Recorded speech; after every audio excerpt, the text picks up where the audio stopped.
ശമൂവേലിന്റെ 2-ാം പുസ്തകം 7-ാം അധ്യായം 22-ാമത്തെ വചനം. അതുകൊണ്ട് കർത്താവായ യഹോവേ, നീ വലിയവനാകുന്നു, നിന്നെപ്പോലെ ഒരുത്തനുമില്ല. ഞങ്ങൾ സ്വന്ത ചെവി കൊണ്ട് കേട്ടതൊക്കെയും ഓർത്താൽ നീ അല്ലാതെ ഒരു ദൈവവും ഇല്ല. ദാവീദിന്റെ ഒരു പ്രാർത്ഥനയാണ് ഈ 7-ാം അധ്യായത്തിൽ നമുക്ക് കാണാൻ കഴിയുന്നത്. ദാവീദ് ധാരാളം കാര്യങ്ങൾ തൻ്റെ പ്രാർത്ഥനയിൽ ദൈവത്തിന് മുമ്പാകെ അവതരിപ്പിക്കുന്നത് നമുക്ക് കാണാൻ കഴിയും.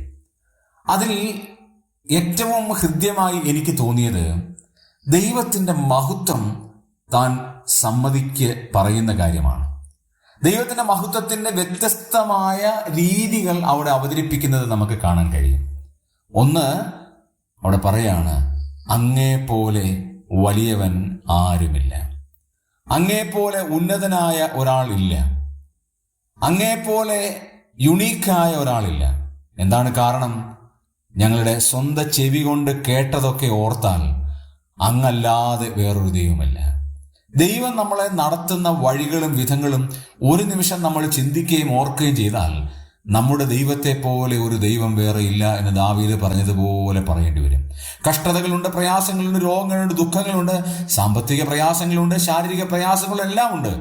പക്ഷേ നമ്മുടെ ദൈവം നമ്മെ പുലർത്തുന്നത് പോലെ പുലർത്തുവാൻ കഴിയുന്ന വേറെ ഒരാളും ഈ ഭൂമിയിൽ ഇല്ല എന്ന് ദൈവത്തിന് മുമ്പാകെ നാം സമ്മതിക്കണം.